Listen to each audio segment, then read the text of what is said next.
Hey there, it's Julie with Paradigm Interiors, and I am so sorry that I missed our lunch today. I was at a consultation and was having such a good time that I let things run over a little bit, but that's okay. It was a lot of fun, and I'm glad to be here now. So I probably missed your lunch hour, but let's talk about space. And space is one of the concepts that it seems fairly simple, like space. Okay, well, that's how much room you have, right?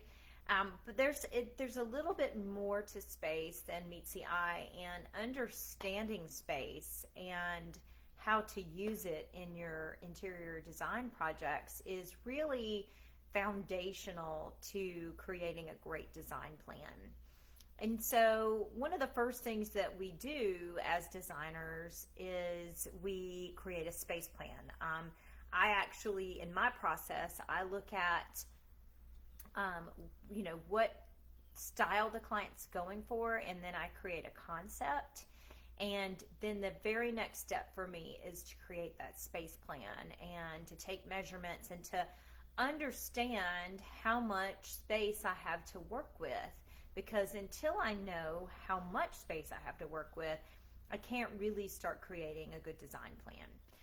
So there's a couple of things about space that you need to understand, sort of sub-concepts to space. There's the idea of positive space and negative space. And basically, what that means is positive space is the space that is being taken up by something in a room. So the or any object for that matter. And I actually have, I don't think I can share my screen straight through Facebook because I normally can when I use StreamYard, but my StreamYard link expired, so I'm going to have to wing it today. But the positive space is actually the things that are taking up space in a room. So what that means is if you look at a floor plan, let's say, the positive space is everything that is being used in that space.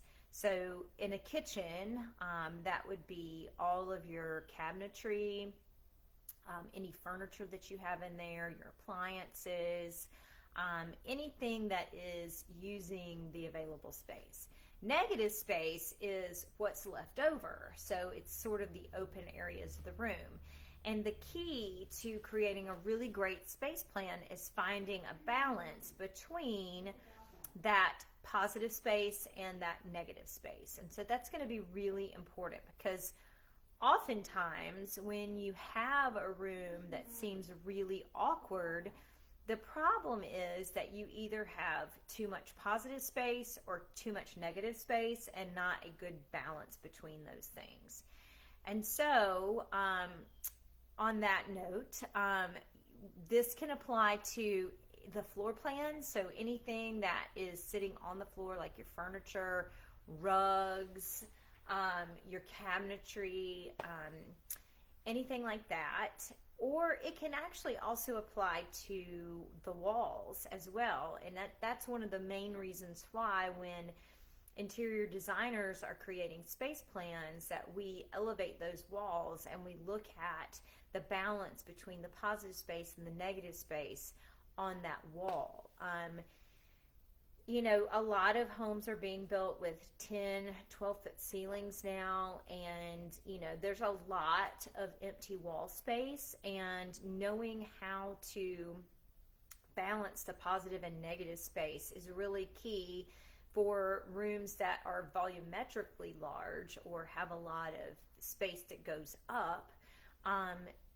That they tend to look empty and bare, and people want to try to fill like these huge tall walls with big pieces of art, or they want to cover it because they think that that's a solution to dealing with that negative space problem, but it's not always the right solution for the space. We'll talk a little bit more about space again when we start talking about the principle of balance and the principle of scale, because that's where you have to have sort of this foundation of understanding what space is and how to use space, negative space, positive space. when we start talking about those things and why things can look off sometimes. You know, if you don't have enough furniture in a room, it can look really bare and sparse, right? And it can like miniaturize your furniture when you have a really large room and furniture that is, there's not enough of it, or if there's not enough, you know, art on the walls, or there's not enough windows, or, you know, window treatments also can help use up some of the negative space. Plants, trees, that helps with curing sort of the negative space problem in a room. And knowing the right size of things to get, that scale is going to be important. The other piece is if you don't have enough negative space. So if you've crowded everything out and you have a very small room and you've got, you know, too much furniture, the furniture's too large for the room, you put too many pictures on the wall, you put them too close together, you don't have enough wall space or that negative space in between the art that you have, that can also create an imbalance that will make a room feel far too crowded, and really hurt the overall design of that space. So that is my lesson on space. There is another concept that I wanted to talk about a little bit today, form. Form is really just shape. It's the shape of things, and its form, as you can imagine, and space go together.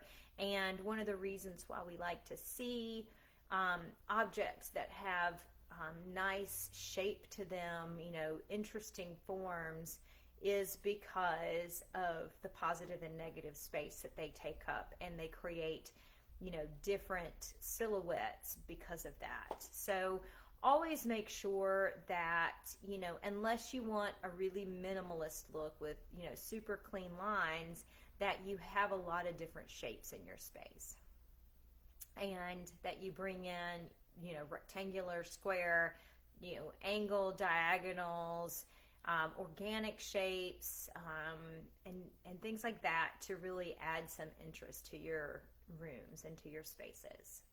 So if you have any questions about space and how to use the concept, you know, with positive and negative space, or if you're walking around your home and you happen to see, oh, well, yeah, I've got a lot of negative space over there, you know, that's why this room's always looks so bare. Now you'll know, and you'll understand from an aspect of planning how interior designers can create a look that is full and beautiful and balanced using positive and negative space. So have a great day, and I will see you next week.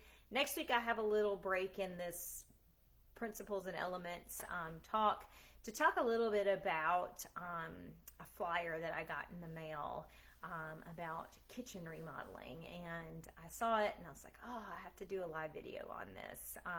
So I wanted to finish up with my elements, and then next week we're going to talk about the kitchen flyer that I got, and then the following week we'll get back into the principles of design. So we're going to start talking about things like balance and scale, and how you can use those practically in your own interior design projects in your home. Have a good afternoon and a great weekend. See you next week.